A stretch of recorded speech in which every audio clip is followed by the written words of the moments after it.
Hey guys, in today's episode, we dish out a few spicy takes, talk about movies that made us cry, and we talk about our 757 local league. Welcome to the Coach and Commish podcast. No, not Adam Gase, and definitely not Roger Goodell. It's Chris and Sean breaking down fantasy football for the everyday man.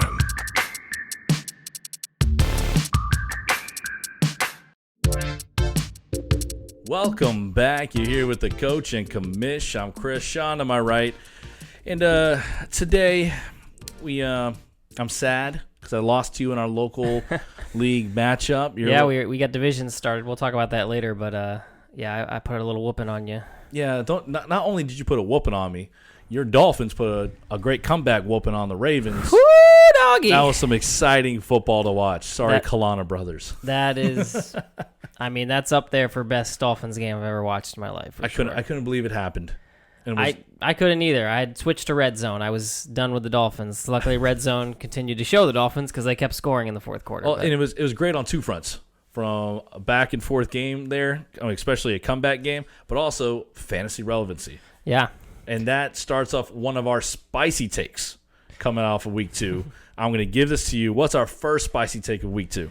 So Tua will be a quarterback 1 this year. Ooh. So I'm not saying that's a spicy take. We're going to lay it out there. We're both going to discuss but I think it's something that people will put out there. So we got to kind of give our thoughts on it. Before I go into it, though, I do want to talk a little bit more about my Dolphins and just I think the best part about it was seeing Tua actually go win a game that you don't think you're going to win, and then the quarterback just, balls out. And I mean, 6 touchdowns. I mean, there's not many quarterbacks that can do that. So I was obviously Tyreek Hill and Jalen Waddle help that case, but it just makes me, a lot more confident that we can actually hang with some of these big offenses when we play. And our coach, that was what I was most concerned about. And so far, the players look bought in. And if this is where they're at already with this system, I'm pretty excited where it can go. It was the fearlessness, not only the quarterback with the play calling. We talked Mike McDaniels, young guy, proving himself that he is not fearless. Tua threw 2 picks early on in the first 3 quarters. Yep. Going deep, missing. Yeah, right? But I'd rather see that.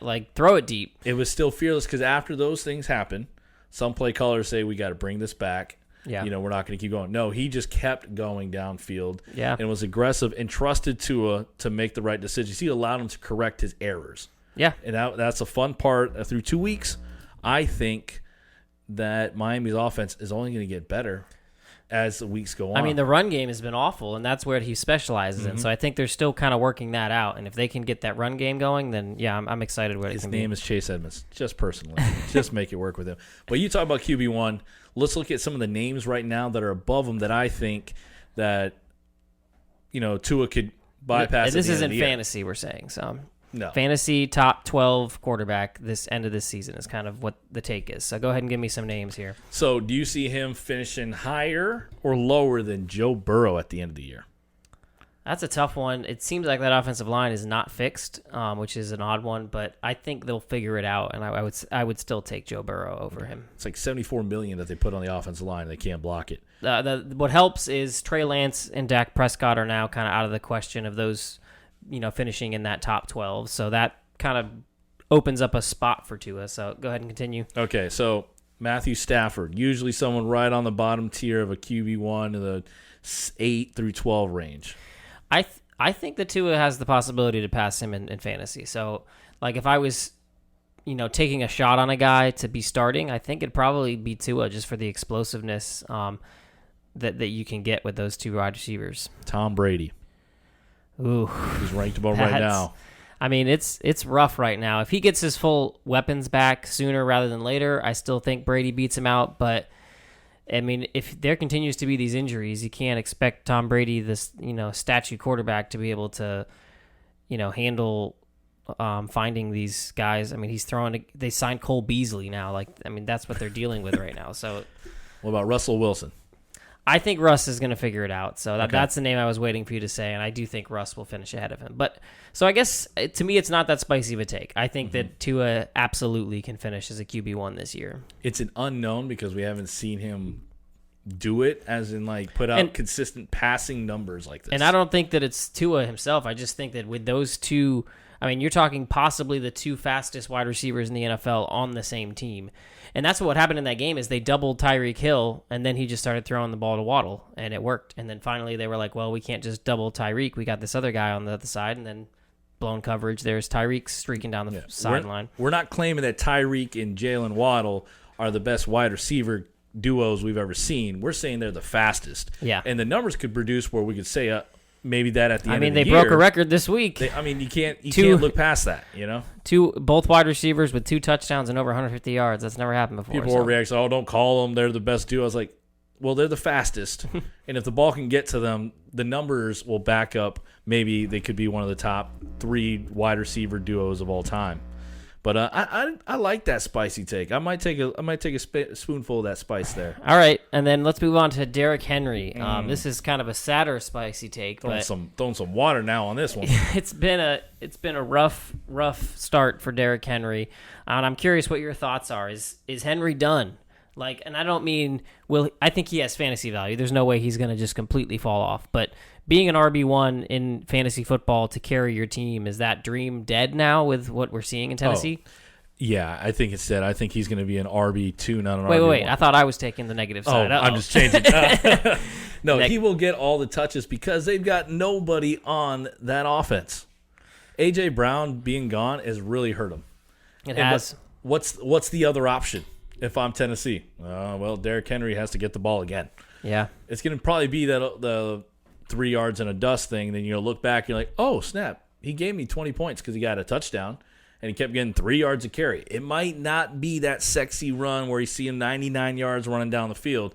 He's dealing with probably 11-man boxes. Let's just be honest. There's nobody for defenses respect on the outside.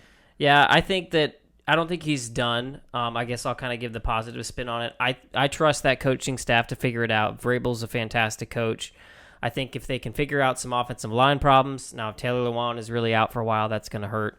But I think that they can figure this out and that Derrick Henry will be good again. I think that ceiling is gone now where he was going to be that league winner. To me, he was one of those 3 of Christian McCaffrey, Jonathan Taylor, and Derrick Henry that could, easily be the running back 1, and I just don't see that anymore with what we've seen. Do you think the injuries are caught up to him now? Is it more like you expected to be the only thing in Tennessee? Yeah, I think it's less on actually Derrick Henry and the injury or getting older and all the carries, and more on the offensive line. And then, as you talked about, defenses know that he's the offense, and no matter how good a running back you are, if you're getting hit in the backfield every play, you just can't do it. Especially his style of run, he needs that head of steam. He needs to get going before. He's not going to be your play around in the backfield Reggie Bush. He needs to get going. So yeah, he does. It's so sad. He's a stud, and we might be seeing the done days. Yeah. All right, and then I'm going to throw it to you here. This is your boy. Before season, but this is a real spicy one. Do you think it's possible? Amon-Ra St. Brown will be a top 5 wide receiver this All right. year. I mean, he's there right now, so. He's there right now. I think it's, and this is a Vikings fan perspective, this was like an Adam Thielen-esque year a couple years ago where he was getting 100-plus yards a game with some touchdown production, but he had like this long streak that propelled him to the wide receiver 1 status that we all fell in love with in fantasy. St. Brown's like that, but more talented, in my opinion. And he's right now until Jameson Williams, a rookie from Bama, gets on the field and then find out how much rust he's got on him. Like St. Brown is the only target in Detroit, and it's not a problem. Everyone knows he's the only target, and Jared Goff is finding him down the field. He's got some easy, short, medium throws, and then all the way down the field for the big bombs. I love what he brings. And Detroit, that defense still hasn't figured itself out, so there's a ton of passing going on with Jared Goff and that Detroit offense. So I'm going to say he's going to be a top 5 wide receiver this year. I mean, do you got some names you think would beat him out at the top 5 outside of someone like Diggs and Kupp? I was going to say, so the names we have to compete with here, we've got Kupp, we've got Diggs, we got Jefferson, Devontae Adams, and then probably Tyreek Hill is up there right now. Who of that group do you think he ends up ahead of if you got him in the top 5? Devontae Adams. Okay. I think Tyreek, what he's shown, has proven someone was wrong, that he can do it with Tua. And Devontae Adams' numbers drop a little bit. He's still wide receiver 1. Yeah. But I think Amon St. Brown's getting the more explosive numbers week to week. Yep, and he plays your Minnesota Vikings next week, so We'll have explosive numbers again next week. As we saw from that Eagles offense, that's a good thing to be playing Minnesota Vikings. Another spicy take is Jalen Hurts can take them Eagles to the Super Bowl. Oh my gosh, it's not spicy anymore. That's everybody's Super Bowl pick now. Like the Vikings played this shell defense. First, I was mad as a coach because I'm like, change it. It hasn't worked. And they're keeping it in front. I'm like. And then Hurt show I can pick you apart on medium throws. Jeez Louise. How spiteful and happy with that game do you think Mike Zimmer was at home going, look at what happens to your defense when I leave? He was very happy. He was probably halfway drunk through the first quarter. All right, then we're going to move on to our party question. Ian, would you like to go to a party in my pants? No, Brick. All right, let's go. We haven't done this in a while. It's been a long time, but we're bringing it back, and we're gonna get a little emotional here. I'm gonna throw to you first, but the question is, what movie made you cry? Oh man, so many. I want to hear from you guys too, so make sure you tell us. More embarrassing, the better. I love sitting around with a little bowl of ice cream, dipping it with some bonbons. You know, I don't even know what bonbons are. I hear about them, but I don't they're know. Like little cookie thingies. I don't know, a little box wine. Anyways, I got 2. All right. One everyone knows. Another one I had to put it because it's very embarrassing. But the first one, Pearl Harbor. I mean, I knew what was going on in the movie because I know history. But just watching it, is there a certain scene that gets you? Right at the end, the friend connection with those pilots, and like they're at the hangar and got the coffins there and the flag hanging over and the buddy just looking over. I think he was married or dating the other guy's ex-girl or something. It was some love triangle that happened, but they were both crying over the friend that put the ultimate sacrifice. That was the first movie that ever made me cry. I was watching that younger. But the most embarrassing one happened freshman year of college. I wanted to watch a Christmas movie. I was back home for Christmas. I turned on Christmas Shoes. One of my favorite songs. Very sad. But that movie... Very sad. Started making me cry, man. Kid running home. That very well-known song is playing. He's running back home, getting those shoes. His mama dies, man. I mean, that was just rough. And my dad was coming downstairs. I still remember. I hear his footsteps, and I'm like drying up my tears. And he's like, "No, it's all right, man. That made me cry too." And I'm like, "I ain't crying, Dad. What are you talking about? I'm just sweating in here." He's like, "No, it's okay. Just let it out." I mean, getting coached up to cry by my father. I was 18 years old. But that was a tearjerker right there, man. All right. Yours, I like yours. So, I don't cry at movies. I just don't cry, period, to be honest with you. I don't either. My wife gets mad at me. Like, she was, really wanted me to cry on our wedding day, and I didn't cry. I literally don't cry. Like, I could probably count on one hand the amount of times I remember crying in my whole entire life. That's always when you ended up 5th place going into the playoffs, right? Yeah, many of them are football related. But the fifth one that was not was actually Fast and Furious 6. Paul Walker, man, pour one out for Paul Walker. Just the combo of the Charlie Puth song "See You Again" and that connection that Vin Diesel and him had, it got me, and I couldn't help myself. It was a sad moment. That movie made every man cry. I'll say every grown man. I know every man cried. Yeah. Yeah. So you're heartless if you didn't cry in Fast Furious 6, but. All right, well, let's move back on to another segment that's a staple in our regular season, the turntables. Well. How the turntables. And this one here, for those of you that haven't been on our show before, by the way, if you're coming at us from a tutorial and you started, subscribing to our channel and checking out our stuff, we appreciate it. Hope you like this kind of content too, but also stick around. We do want to do more of those tutorial-based things. But yeah, the turntables is, we're talking about a player who, was on your bench that you need to elevate now into your starting lineup, or a guy that's been in your starting bench that you might need to even drop, or just, sit him down for a little while because it's going to be rough over the next few weeks. It's elevate or drop him. That's what I'm looking at. Are we elevating this guy in the starting lineup, or, hey, time to put him on the back burner or off your team? Yep. And it comes down to this hilarious. I was talking to my wife last night. She's like, "What's you doing on your phone?" It's like, "It's waiver wire time. I got to get my claims in the 29 leagues that I'm in." And she's like, "Waiver wire?" I was like, "Yeah, what's that mean?" And she's like, "Fantasy football." Anything she has no clue about, she just says fantasy football. I'm like, "Yes, you're right." Yep. But anyway, so your turntable guy, this this was probably everyone's priority pickup in week 2. Yeah. What's it going into week 3? What are you talking about? So I'm going to talk about Jeff Wilson. We both got a positive one this week, but I think Jeff Wilson is a guy that you probably picked up last week when the injury happened. But I think Jeff Wilson now losing Tyrion Davis-Price is even more elevated. He looked good. The injury, we haven't seen him too much post his injury last year. He had a knee injury. And I think that there's better days ahead in the Jimmy Garoppolo-led 49ers offense. They can kind of get back into the groove that they had already been in. And, Shanahan just produces top running backs. So I'm excited. I'm giving you the full confidence to, one, either put him into your starting lineup weekly and not be afraid of, Jeff Wilson, or two, go trade and get this guy. Like, I think people are still underestimating what he can be.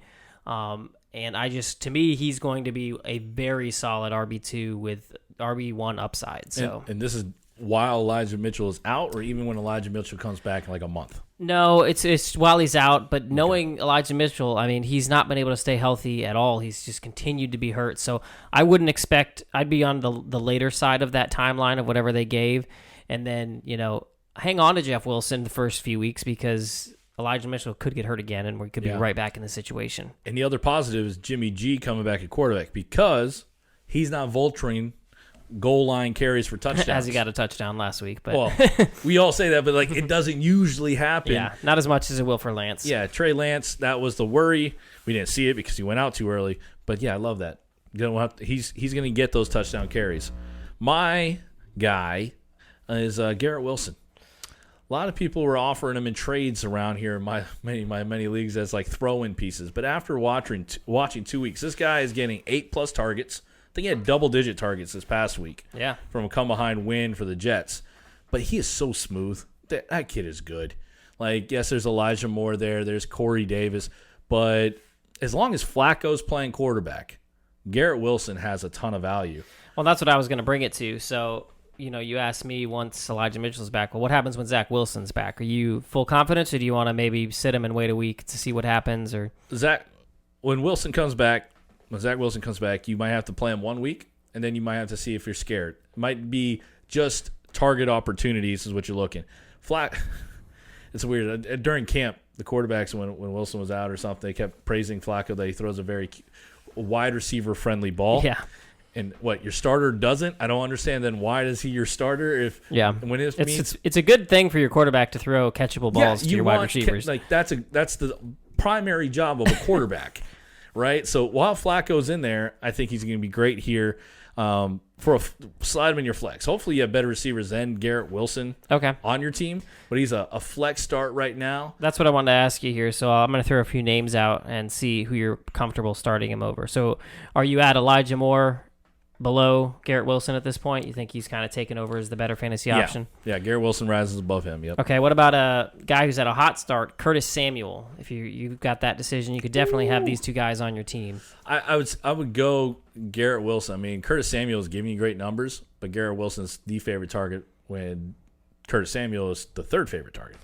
All right, and then a guy that's on my team who I traded for and has just been very disappointing so far, DK Metcalf. Are you starting Garrett Wilson over DK Metcalf? You shouldn't. I really don't think you shouldn't. You should start Garrett Wilson over DK Metcalf. But right now, yeah, until the Seattle offense shows that they can throw the ball past 5 yards. Yeah. All right, I think that's enough. But that shows you that in most situations here, you're going to be able to put Garrett Wilson into your lineup, either in that flex or even as a wide receiver too if you're struggling. And take advantage of it early when Flacco's here. So he is great trade bait once Flacco has to take a seat and people are just looking at numbers and production of the past couple of weeks. That might be the way to go. If you can get a week ahead of the news of, Zach Wilson's coming in, maybe throw out those trade offers after he's accumulated all these big numbers. Yeah. All right, and then we're going to move on to some league talk. So I don't want to. I really don't want to, man. So it hasn't gone as well for Chris in our league. But I'm curious, your thoughts just on the divisions in general, how you liking it? Have you seen any more of a kind of rivalry-based thing going on? What's your thoughts? Oh, definitely loving the Morgan and Tim matchup we had already. Yeah. Like the smack talk. Tim just was quiet all through the weekend, and then he throws down like an ultimate mic drop thing. You know what I'm saying? I'm still your daddy, Morgan. That's what he said. I beat you in everything. I think that's brought up some great ones for us. LaRoyce and Daniel had a... So in our league, you have the little profile picture, and kind of under the radar. I noticed it earlier, but no one else did. I didn't. No. Daniel had changed his photo. He went on Facebook and grabbed LaRoyce's son, and it was a photo of his son, and said, "Don't beat me, Daddy," or something like that. So like awful. It was like, oh, whoa, we went there. We're bringing children into this. I know. And then LaRoyce, of course, with his artistic skills, had to fire back, and he made this ridiculous photoshopped with all these different memes of ridiculousness with Daniel's face. And so it's great. I've been enjoying it too. I think it's going to get real fun down the stretch when we get to the point where people are trying to get in, and you're playing some of these rival guys that you're trying to get that first spot in your league or in your division so that you can make it to the playoffs. We got to make ours a little more spicier. Our division is not as great as here. LaRoyce is already trolling meat prints starting the week. I mean, it's awesome. We need to start throwing some. It's true. Some trash I got talk. 2 Shown Rocks in here. We got to be able to find some way to make this spicy. Yeah, we both suck right now, so we can't talk. So maybe I need a little win streak to start my trash talking. I'm 2-0 against Shown Rocks, so I'll take them in my division from now on. Yeah, it seems like it. All right. And then some trades. So we can talk about trades in general, but also specifically in our league. Was there any trades that you've seen so far that you kind of were shocked at? Some that have, kind of flipped to where you thought maybe somebody had won the trade and then it looks like they may not have. Is there any of them in there that kind of caught your attention? Oh man, I'm have to scroll back and look up there. All right, what was yours before? I was gonna say I'll talk about my trade. So I traded with LaRoyce, CEH for DK Metcalf and Darrell Henderson. I'd say it's probably about a wash at this point. Yeah. CEH still looks like the better player in that deal, but it was a 2-for-1. I still have faith that DK can be at least a wide receiver 3 for me. Hopefully the upside of his athleticism, he can have some big boom games if he can rip off a big play, down the field. So I still have some faith in that. Henderson, there is always the Cam scare, but I really do think that they're going to continue. Unless Henderson does something to really lose this job, I don't think it's going to be just handed to Cam Akers. Sounds like he's still in the doghouse. It will be a split either way, and I still like Henderson on a high-powered offense. It's the touchdowns haven't come yet, but he's been pretty good even without the touchdowns. So yeah, I mean, and then you got some. Like, we had Dobbs and Mooney get swapped by 2 guys in our league. Yeah. That's a complete wash. None of those will have any relevancy except if Chicago figures out how to throw the ball. But what's the number? Is it like less than 17 pass attempts for Justin Fields in 2 games? Yeah. So Darnell Mooney's not worth anything to you right now.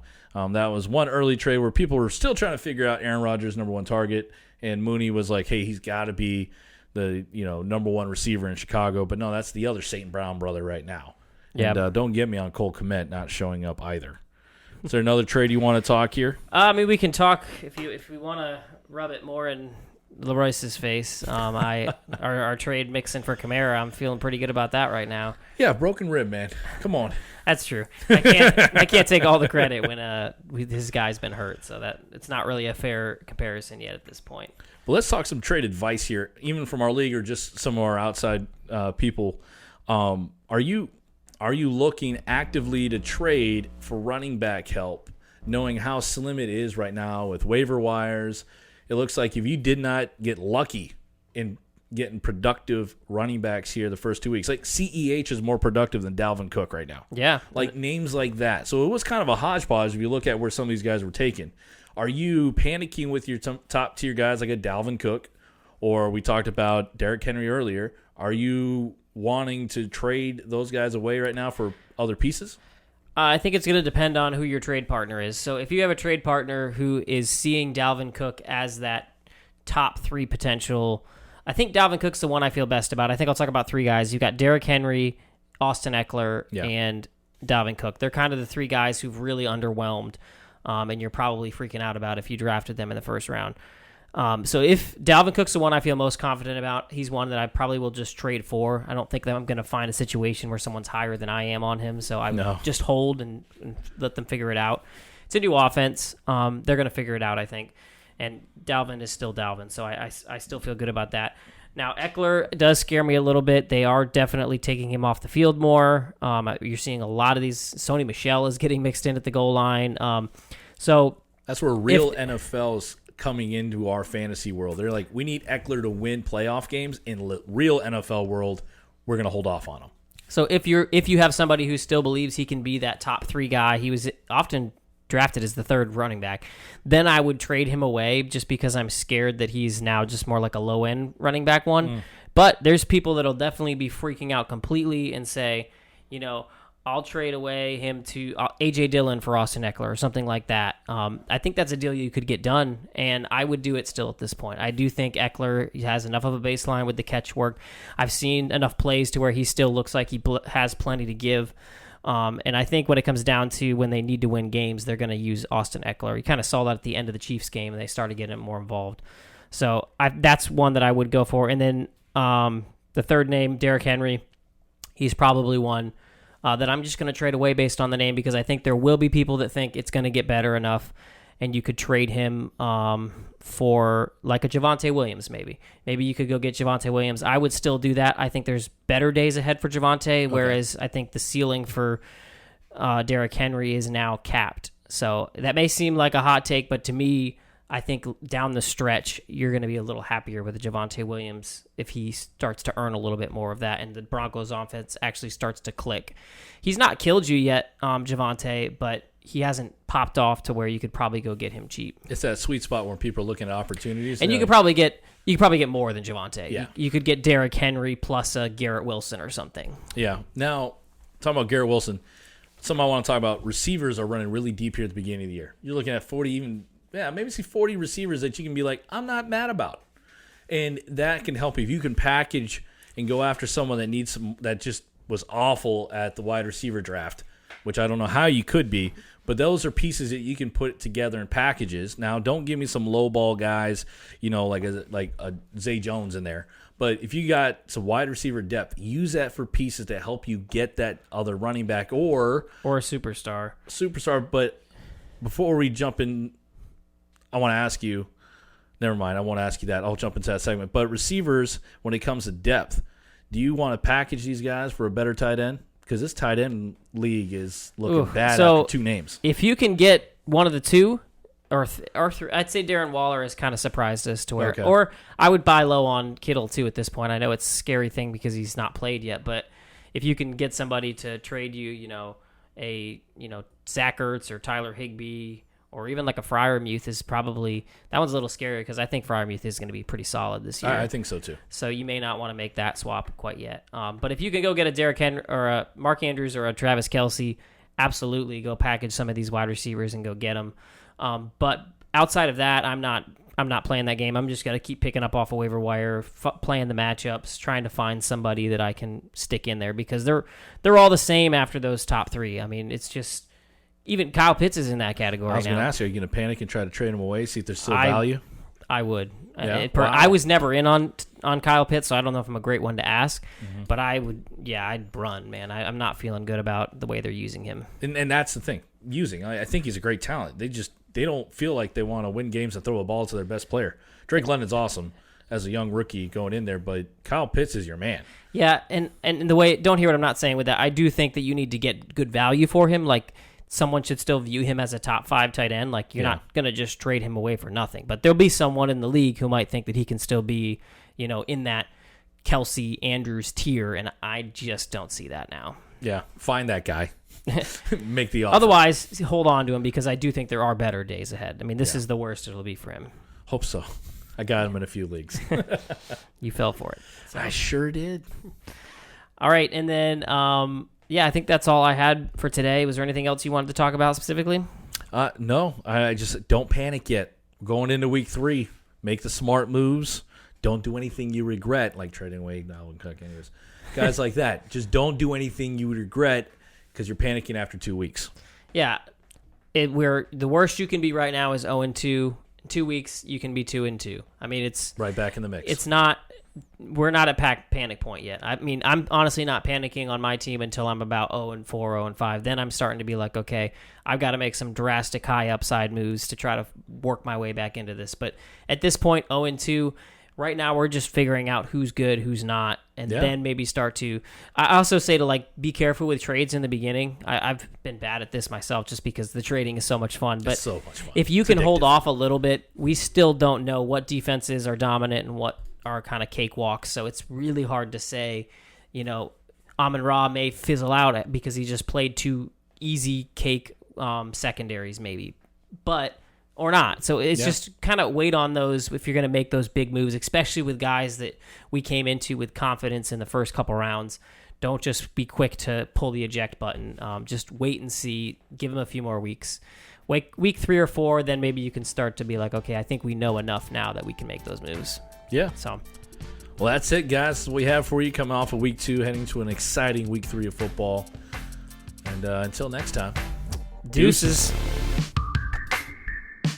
Thanks for listening to the Coach and Commish podcast. Don't forget to check us out on Twitter and Instagram at Coach and Commish. And join our Facebook group called Fantasy Football Advice with the Coach and Commish for direct access to weekly waiver wire and start sit advice.